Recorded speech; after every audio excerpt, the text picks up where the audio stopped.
aí, pessoal, vamos começar nosso gabaritando hoje da medicina preventiva, trazendo aí os temas mais quentes do Enar. Então, eu trouxe muitas questões que caíram ano passado, tá? A ideia é que a gente revise realmente com foco nesse ano anterior. Trouxe questões também de 2022, de 2021, mas o foco realmente vão ser questões de 2023. Então, vamos lá gabaritar aqui, tá? Primeira questão do Enar de 2022, que traz para a gente algumas lacunas e ele pede aí para a gente assinalar quando seria epidemia, pandemia, surto. Então, vamos só revisar, tá? O que seria a endemia? Seria aquela doença que ela tem um comportamento que já é esperado. Então, por exemplo, todo ano, nos últimos 10 anos, eu estou tendo aí em torno de 10, 12 casos de dengue. Então, esse ano eu espero que eu tenha aí os mesmos 10, 12 casos de dengue, beleza? Se eu tiver, por exemplo, 20 casos, eu vou dizer que é uma epidemia. Se eu tiver ali entre 10 e 12 casos, eu vou dizer que a doença é uma doença endêmica. Eu vou dizer que eu estou dentro de uma endemia. Pandemia é o quê? É uma epidemia continental, é uma epidemia de vários países, ou seja, é uma epidemia com a área de abrangência muito grande. O que seria surto? É uma epidemia com a área de abrangência muito pequena. Então, por exemplo, um surto de diarreia em uma academia, tá? Então, em um quartel, em uma escola. Então, seria uma epidemia, só que em uma área muito pequenininha. O que seria a incidência? A proporção de casos novos de uma doença. E o que seria prevalência? Seria o quê? A quantidade de casos de uma doença no geral, tá? Casos antigos e casos novos. Beleza, então vamos começar a primeira questãozinha aí. Primeira lacuna tá aqui, ó. Esqueceram de colocar aqui a lacuna, mas vou escrever aqui para vocês verem. Medida de frequência de novos casos de doença na população ao longo de um período do tempo. Se ele quer só novos casos, isso daqui vai ser incidência. Próxima, ocorrência mais do que o esperado do número de casos de determinada doença em uma condição crônica em uma grande área de abrangência, ou seja, em vários países ou continentes. Isso daí é o quê? Uma epidemia de área de abrangência muito grande. Então, isso é uma pandemia, que para a gente é 3. Próxima lacuna para a gente seria doença ou condição crônica relativamente constante em uma área geográfica, ou seja, que tem aquele comportamento que é um comportamento já constante, um comportamento já previsível. É uma endemia. Próximo, frequência de casos existentes de determinada doença em determinada população em um dado momento, isso é o quê? Para a gente, prevalência, a quantidade de casos naquela população, tá? Que seja casos antigos, sejam aí casos novos. Próximo, concentração de casos de uma mesma doença em determinado local e época, claramente em excesso ao que seria esperado, ou seja, doenças em excesso ao que seria esperado, isso para a gente é o quê? É uma epidemia. E, por fim, ele bota ocorrência epidêmica restrita a um espaço extremamente delimitado, tipo com escola, um quartel, um edifício, um bairro, isso é um surto. Finalizamos aqui com 4 de surto, então seria 5, 3, 1, 6, 2, 4. Resposta para a gente, letra A. Próxima questãozinha também de 2023, que ele pede para a gente acertar aí qual seria o desenho desse estudo que ele dá aqui. Vê o que ele fala. Um grupo de pesquisadores pretende avaliar a associação entre tabagismo e episódios de pneumonia bacteriana entre adultos de uma certa comunidade.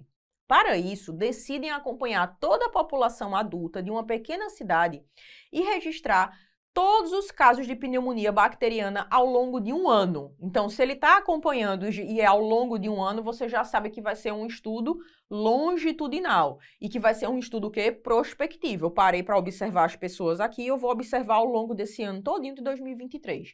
Então, eu já corto aqui, ó, C de retrospectivo e já corto D também de retrospectivo, tá? E a letra E, de cara, a gente também já corta, né? Porque ele está dizendo aqui que é um estudo transversal, e a gente viu que é um estudo longitudinal, tá? E nem existe coorte transversal, o que existe é corte transversal. Então, letra E também está falsa. Ficamos aí com A e B. E no final ele diz, ó, a informação sobre a exposição ao tabaco será obtida através de um questionário, qual será enviado por correio antes do início desse estudo, aos 6 meses de acompanhamento e logo após o final do estudo, ou seja, ele vai acompanhar em 3 momentos ao longo desse ano. Ele foi lá e colocou bactéria nessas pessoas, ele foi lá e fez, por exemplo, algum tipo de intervenção? Não, então ele está só observando, é um estudo observacional.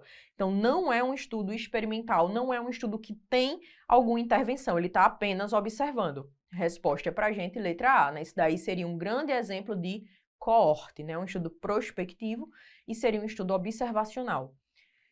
Próxima questãozinha, 2023 também, que cobra sobre princípios da bioética. Pessoal, princípios da bioética e código de ética médica para fazer ENARE, tu tem que saber e saber muito bem. Por quê? Porque sempre caem 3, às vezes 4 questões que estão ali envolvendo código de ética médica. Às vezes eles botam em pediatria questões de código de ética médica envolvendo ali uma consulta com uma criança, botam em GO relacionada ali à consulta em uma mulher e uma gestante, tá? Então tem que saber código de ética médica muito bem. Vamos lá, 2023 ele bota Paulo, 67 anos, engenheiro civil, casado e previamente ígido. Recebeu o diagnóstico de adenocarcinoma de cólon e após toda a adequada explicação do médico assistente sobre o caso, opta por não fazer o tratamento.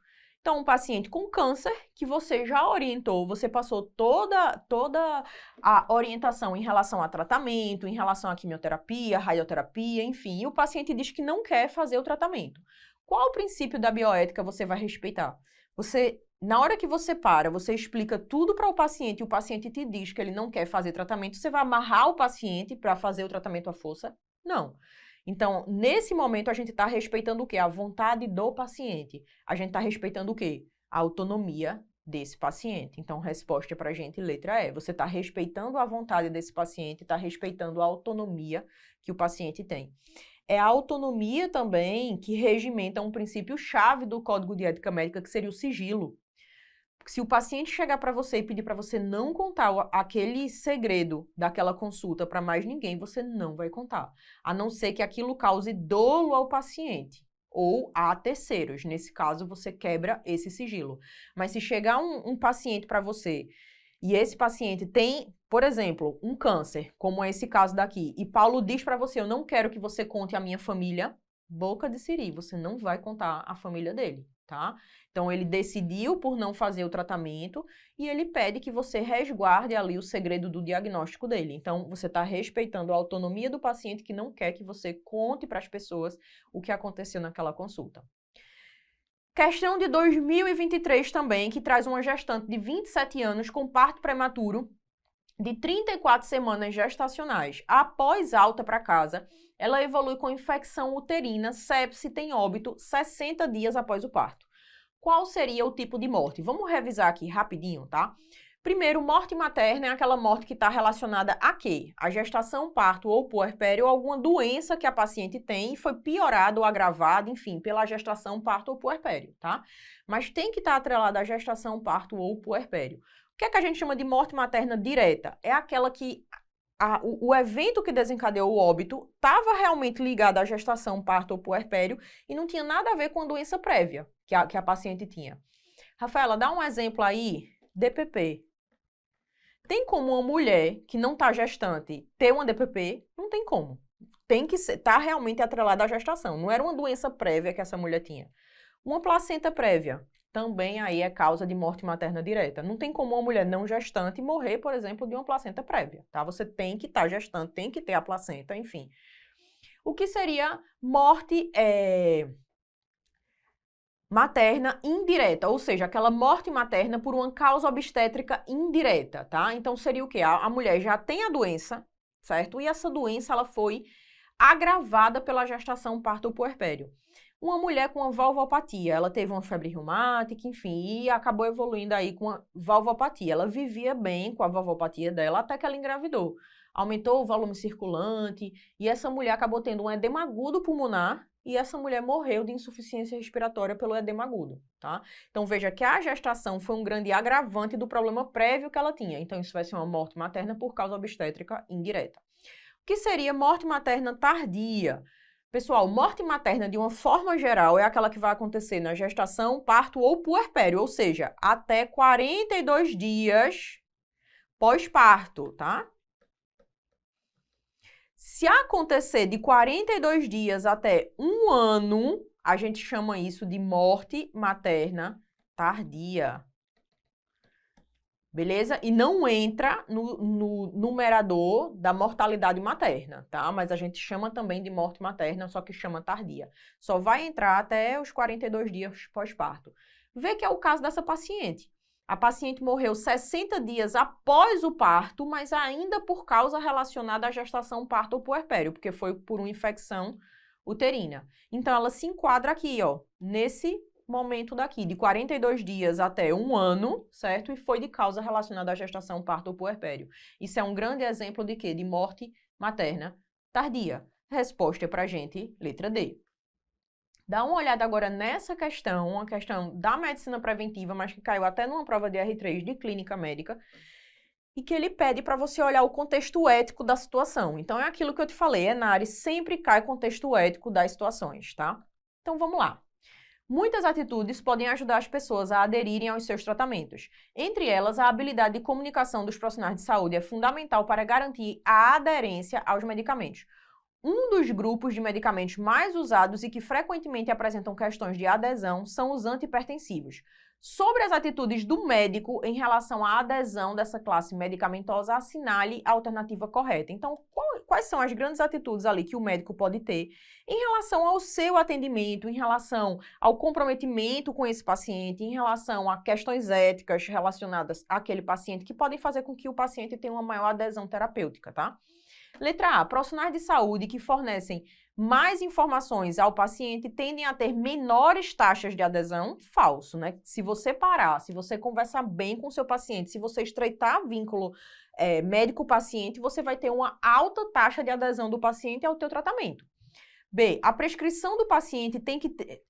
A prescrição do paciente que tem mais adesão é aquela que apresenta o maior número de comprimidos tomados por dia. Falso, é aquela que apresenta o menor número de comprimidos tomados por dia. Por isso que a gente sempre tende a dar uma preferência ao quê? A principalmente medicamentos que têm uma posologia mais cômoda para o paciente, tá? C. O paciente que participa das decisões terapêuticas apresenta melhor adesão ao tratamento verdadeiro. Aquele paciente que você compartilha com ele do plano terapêutico, que ele entende, que ele participa dessas decisões, ele tem uma melhor adesão ao tratamento. D. Pacientes que recebem drogas mais caras tendem a aceitar e aderir melhor ao tratamento. Falso, né? Pacientes que recebem drogas mais baratas, eles tendem a ter uma adesão maior, tendo em vista que eles conseguem comprar essa medicação. E letra E, o envolvimento de múltiplos profissionais não médicos pode atrapalhar a adesão. Falso, né? Na verdade, ajuda nessa adesão se aquela decisão for uma decisão compartilhada com o paciente e se tiver a participação de outros profissionais ali da equipe multiprofissional. Então, resposta para a gente, letra C. Dá uma olhadinha agora nessa questão que caiu aí, ó, em GO, no R4 de GO, mas que fala sobre código de ética médica, tá? Então, que conversa com a gente sobre questões éticas, sobre questões de relacionamento médico-paciente, tá? Então, é bem importante vocês terem esses assuntos bem sedimentados. Vamos lá. Questão de ginecologista está atendendo uma menina de 15 anos e ela pede para sua mãe deixar a sala de atendimento, pois deseja falar a sós com o médico. Conta que manteve relação com o namorado e acha que está grávida. O que esse ginecologista legalmente deve fazer? A menina tem 15 anos. O que é que o Código de Ética Médica da gente diz a respeito de sigilo, pessoal? Você deve respeitar o sigilo do paciente, tá? Sempre, inclusive se for criança ou adolescente, que você julgue que tenha discernimento, que já tenha uma capacidade cognitiva boa, desde que aquilo não cause dolo para o paciente, tá? Então, eu posso contar para a mãe, por exemplo, que ela iniciou a atividade sexual? Não. Ah, Rafaela, mas espera aí, e se essa menina estiver grávida? Teoricamente, se eu não contar para a mãe, eu estou causando dolo para ela, né? Porque, enfim, é uma paciente que ela vai precisar de assistência, ela vai precisar ali de um apoio familiar, e sem falar que tem um bebezinho envolvido aí, né? Tem um fetozinho que está crescendo. No caso de gestação, aí sim eu posso quebrar esse sigilo, tá? Até então, tem gestação configurada? Não. Tá? Então, eu preciso saber logo se ela está grávida ou não. Posso contar para a mãe que ela iniciou a vida sexual? Não. Então, vamos lá, dar uma olhada em cada item. Letra A, contar para a mãe assim que ela retornar para o consultório e solicitar teste de gravidez. Falso, né? Então, idealmente, o que é que eu vou fazer aqui? a conduta primordial vai ser, vou solicitar o teste de gravidez, tá? Vindo positivo, eu vou conversar com essa adolescente e aí sim, idealmente, a gente chama os pais para conversar sobre a gravidez. B, não deveria ter deixado a mãe sair do consultório. Falso. Se a menina não queria que a mãe tivesse junto desse consultório, dessa consulta, na verdade, né? E é uma menina já de 15 anos que tem capacidade cognitiva, ela é quem deve definir isso com você, tá? Então, se ela pediu isso, você tem que respeitar a autonomia dela e tem que preservar o sigilo. C, chamar os pais, os pais da adolescente, discutir o risco de gravidez na adolescência e solicitar o teste de gravidez. Não, até agora eu não vou falar. E se esse teste vier negativo, boca de siri, eu também não vou contar para ninguém, tá? Mas devo sim orientar ela em relação ao uso de contraceptivo, de preservativo, enfim, isso daí a gente vai fazer em todas as consultas, tá? Mas nesse caso até então não vou contar. D, deixar o pedido de teste de gravidez com a adolescente com orientações necessárias e caso a mãe pergunte o que a filha falou, você não vai responder, pois é sigilo médico, mesmo ela sendo menor de idade. Verdadeiro, tá? Então, letra D correta. Letra E, solicitar a presença da assistente social para apresentar a situação e pedir o acompanhamento da família para realizar o teste de gravidez. Falso. Então, até aí não tem gravidez configurada. Nesse caso, eu respeito o sigilo. Se o teste vier positivo, eu posso chamar os pais junto com essa menina e aí sim eu quebraria o sigilo. Tem uma força maior que está me fazendo aí quebrar esse sigilo, tá? Tem um motivo maior. Beleza? Resposta à letra D. Próxima questão, questão de 2022, que vai discutir também sobre aspectos relacionados ao Código de Ética Médica em relação aí ao relacionamento médico-médico, tá? E a transferência do paciente de uma unidade para outra. Então, ele fala o seguinte, ó. Uma mulher de 55 anos está internada em um hospital com diagnóstico de infarto agudo do miocárdio, com supradesnivelamento do segmento ST no eletrocardiograma e precisa ser transferida para outro serviço para a realização de estudo hemodinâmico e provável intervenção percutânea de urgência. Diante do exposto, assinale a alternativa correta. Então, você estava aí no seu plantão e você recebeu um paciente aí com infarto com supra, tá? E você precisa transferir essa paciente para a paciente fazer um CAT. Beleza, letra A. As informações sobre a paciente são sigilosas e podem ser transmitidas para outro médico através de mandado judicial. Falso. Então, a primeira coisa que você vai fazer aí é o quê? Vou transferir a paciente e vou fazer todo o resumo do meu atendimento, né? Para que o médico, na verdade, que vai fazer o cateterismo, ele consiga entender todo o contexto que eu atendi essa paciente. Quais as medicações que eu já fiz para a paciente, tá? Então, eu preciso passar todo o meu relatório médico para esse outro médico que vai aí conduzir essa paciente no cateterismo. B, a falta do serviço de hemodinâmica no hospital atual é de responsabilidade do diretor técnico, que deve ser acionado para a resolução do caso. Não, na verdade, você estava em um serviço de urgência e emergência, tipo uma UPA, por exemplo, e não são todos os serviços de urgência e emergência que tem que ter o serviço de hemodinâmica, né? Nesse caso, idealmente, você vai transferir para um serviço que tenha lá o setor de hemodinâmica.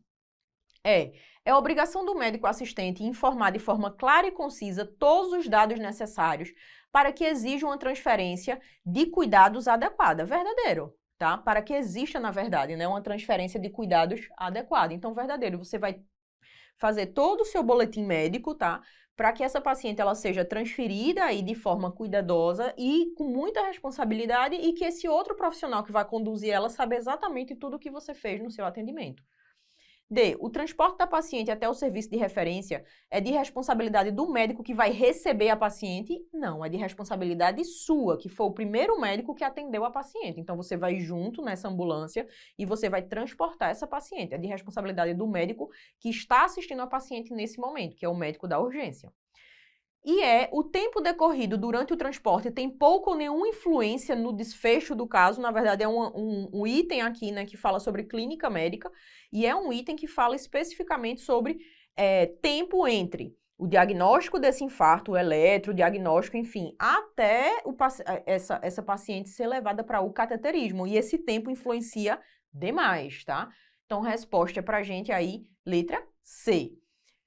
Próxima questão, questão de 2022, e ela pede para a gente o seguinte, ó, a pirâmide das evidências apresenta uma hierarquia da qualidade das evidências para perguntas clínicas segundo o desfecho, o desenho do estudo utilizado. E aí ele fala um pouco sobre essa pirâmide e no final ele diz assim, qual é o desenho de estudo cuja evidência apresenta melhor qualidade?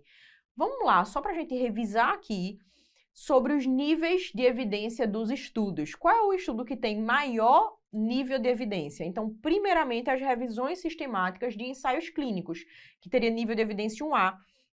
Nível de evidência 1B seriam o quê? Os ensaios clínicos propriamente ditos, tá? 2A, revisões sistemáticas homogêneas de estudo de coorte. 2B seria os estudos de coorte propriamente ditos, ou ensaios clínicos que têm uma baixa qualidade. E 2C seria o quê? Os estudos ecológicos. 3A seria as revisões sistemáticas de caso controle. 3B, o próprio caso controle. 4, relato de séries de casos, estudos de ensaios clínicos e coortes de baixa qualidade e, por fim, a opinião de especialista. E qual é o estudo mora aqui, o estudo que tem maior nível de evidência? As revisões sistemáticas, as meta-análises. Nesse caso, resposta para a gente, letra B, a revisão sistemática com a meta-análise, tá? Dando continuidade, a gente está chegando já no finalzinho, dá uma olhadinha aí nessa questão de 2022 e é uma questão bem direta que ela diz para a gente o seguinte, ó.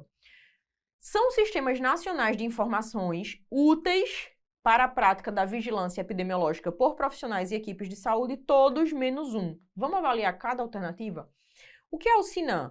É o Sistema de Informação de Agravos de Notificação. É um sistema de informação importantíssimo, onde a gente coloca, inclusive, né, quem alimenta esse SINAM são as notificações compulsórias que a gente faz, tá? Então, é um serviço super importante, é um serviço de informação importante. O que é o SINASC? É o Serviço de Informação de Nascidos Vivos. Quem é que alimenta o SINASC? A DNV, que a gente preenche quando nasce uma criança. É um sistema de informação importantíssimo para a gente ver taxa de mortalidade infantil, para a gente ver quantas crianças estão nascendo naquele território, naquele período. O que é o SIM? Serviço de Informação de Mortalidade. Quem é que alimenta o SIM? A declaração de óbito, que a gente preenche. Serviço de informação importantíssimo para a gente entender de que as pessoas estão morrendo, tá? Se a taxa de mortalidade do povo brasileiro está aumentando, se está diminuindo, super importante. Que é o SIH, é o Sistema de Informação Hospitalar, tá? Então, esse sistema de informação aqui é onde vai conter todos os dados relacionados aos internamentos. Então, a gente vai entender quais são as doenças que os pacientes eles estão se internando mais. Então, é um sistema de informação importantíssimo. E o que seria isso daqui? SICNES. Na verdade, essa letra D, né, ela traz para a gente o que a gente chama de CNES ou CNES, né? Então, CNES, na verdade, é um sistema onde a gente tem um cadastro nacional, de uma forma geral, né, de estabelecimentos de saúde. Então, é isso que a gente chama CNES. É um cadastro dos estabelecimentos de saúde de uma forma geral, onde todos estão ali catalogados. Faz parte aí de um sistema de informação? Não, faz parte de um cadastro, tá? Então, resposta é para a gente, letra D. Todos aí, eles são sistemas de informação, menos o CNES ou o CNES. E, por fim, para a gente fechar aqui o nosso gabaritando da medicina preventiva, vamos aí para uma questão do ENARE de 2022, que ele traz para a gente algumas questões relacionadas sobre a atuação de um médico dentro de um contexto clínico, tá? Ele diz, ó, Dr. João é médico da Estratégia de Saúde da Família e está atendendo Maria, de 36 anos, pela terceira vez em 2 meses, devido a um quadro de dor de cabeça recorrente. Após nova avaliação clínica, João descarta sinais de alarme e conclui se tratar de cefaleia tensional. Preocupado devido à resposta insatisfatória, até então, com o tratamento prescrito, Dr. João resolve entender um pouco mais o contexto familiar e comunitário de Maria. Então, ele começa a querer entender melhor a história de Maria, tá? Quando descobre que ela possui diversos estressores sociais, incluindo dificuldades econômicas e violência doméstica. Com base neste caso e nas políticas de saúde vigentes, assinale a alternativa correta. Então, veja que o Dr. João ele foi bem atencioso, né? Ele começou a perceber que aquela paciente estava buscando muito ajuda, que não estava conseguindo evoluir em relação à terapêutica dele, ele foi esmiuçar um pouco mais o que poderia estar gerando aquilo, tá? Então, ele foi bem atencioso em relação a isso. Letra A, o caso exemplifica que a paciente, que a prática clínica é ineficaz para o cuidado em saúde da população. Então, falso, né? Na verdade, o caso aqui está exemplificando uma estratégia que a gente utiliza muito, principalmente em medicina centrada na pessoa, que é entender aquela pessoa como um todo, tá? Que é um ponto importante onde você entende as relações dela com a família, com o trabalho, com lazer. Então, é bem importante você entender isso, porque muitas vezes a causa do problema de saúde daquele paciente está ali, está exatamente nesse ponto, que é quando você para entender o paciente como um todo, tá? Letra B, a aplicação do método clínico centrado na pessoa amplia a capacidade de compreensão e resolução dos problemas. Exatamente, esse passo que ele fez, inclusive é o passo 2, que é entender a pessoa como um todo, tá? Letra C, a atuação do médico foi superficial. Falso, a atuação do médico foi importantíssima, né? E foi uma atuação bem aprofundada em relação ao problema dessa paciente. D, cefaleia é um motivo infrequente de consulta na atenção primária. Falso, é um dos motivos mais frequentes de consulta dentro da atenção primária. E a letra E, a atuação do médico foi exagerada. Falso, né? A atuação do médico foi bastante assertiva, foi entender a paciente como um todo. Então, melhor resposta para a gente, letra B, e a gente fecha aqui o nosso gabaritando do Enare.